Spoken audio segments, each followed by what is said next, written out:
Всем привет! Продолжаю рассказывать, что можно посмотреть в Барселоне за один день. Мы решили начать с самой посещаемой достопримечательности Испании – храм Святого Семейства.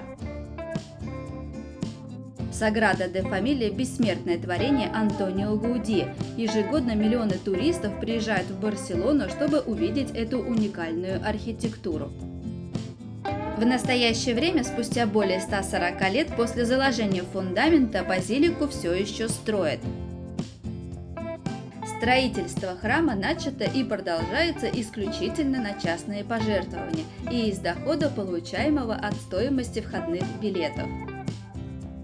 Мы, к сожалению, не смогли посетить храм Святого Семейства, так как билеты были проданы за 2 дня до предполагаемого нашего визита. Поэтому советую покупать билеты заранее на официальном сайте храма. В среднем стоимость посещения от 26 до 40 евро. Предполагают, что строительство храма завершится к 2030 году.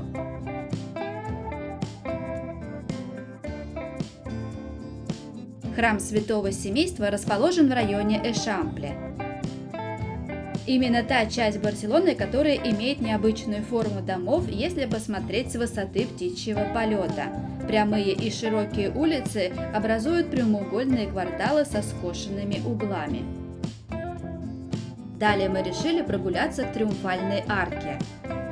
В 1888 году Барселону посетили миллионы туристов из 27 стран мира.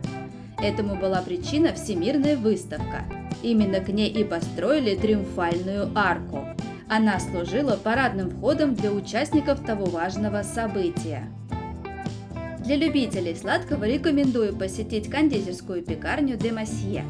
Здесь вы обнаружите свежие сдобные булочки-роллы с разнообразными вариантами начинки, а также знаменитый испанский торт тарта де queso и печенье.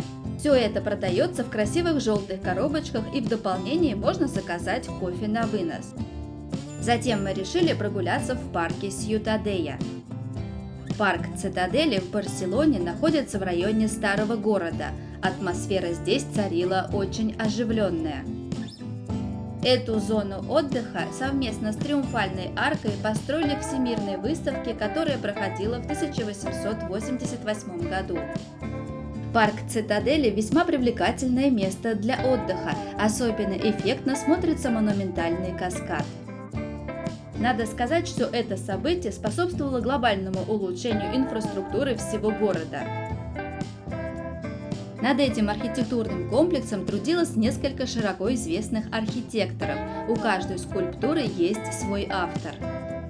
Кстати, если вы любители посещать зоопарки, то на территории парка Цитадели находится знаменитый Барселонский зоопарк, который был основан в 1892 году.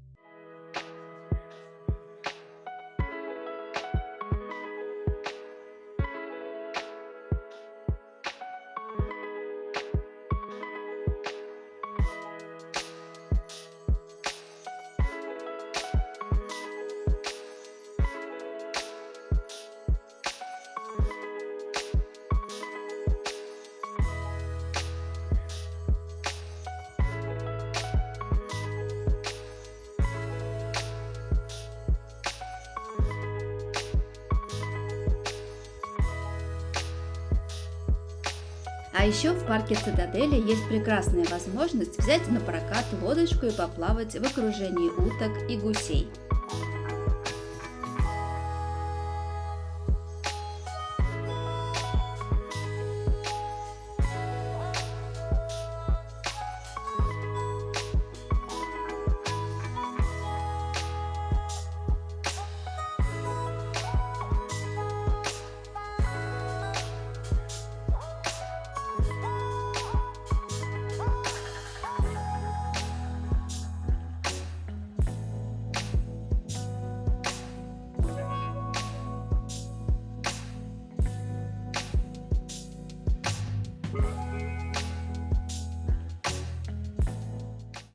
Теперь мы решили совершить прогулку по променаду Колумба. Здесь нас встречает скульптура «Лицо Барселоны» или «Барселонская голова». Эту художественную работу для Барселоны создал американский скульптор Рой Лихтенштейн. как дань художника каталонскому модернизму. Поводом для этого еще послужили Олимпийские игры 1992 года. Район, в котором мы сейчас гуляем, называется Порт-Вэлл, старая гавань Барселоны. В порту находится огромный аквариум, где содержится около 8000 морских обитателей и более 10 акул.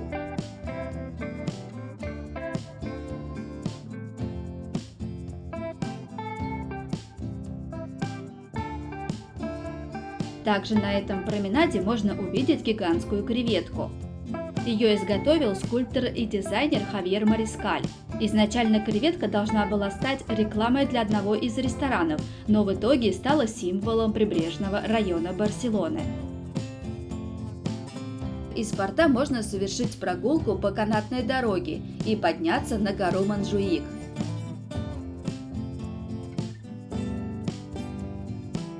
Сейчас мы приближаемся к статуе Кристофора Колумба. Для лучшего обзора этого района советую подняться на лифте внутри памятника. Стоимость 8 евро.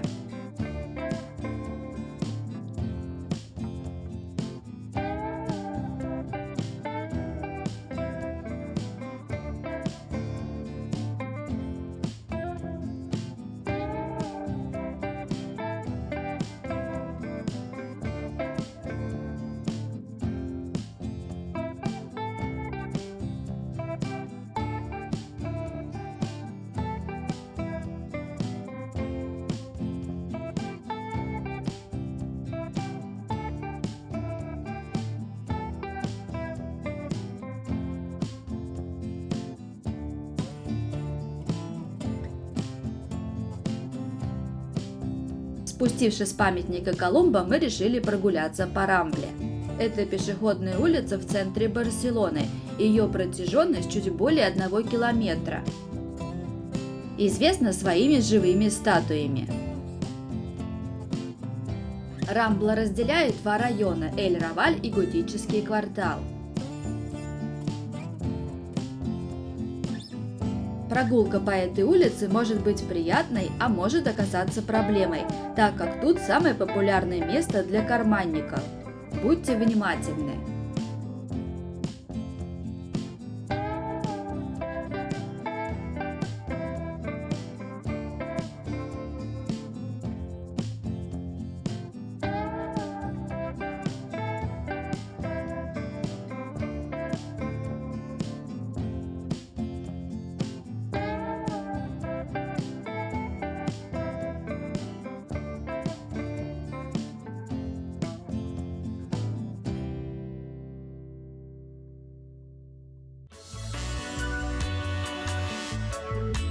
А напоследок мы решили наведаться к коту Патеру, чтобы загадать желание. Огромный котик сейчас находится в районе Эль-Раваль.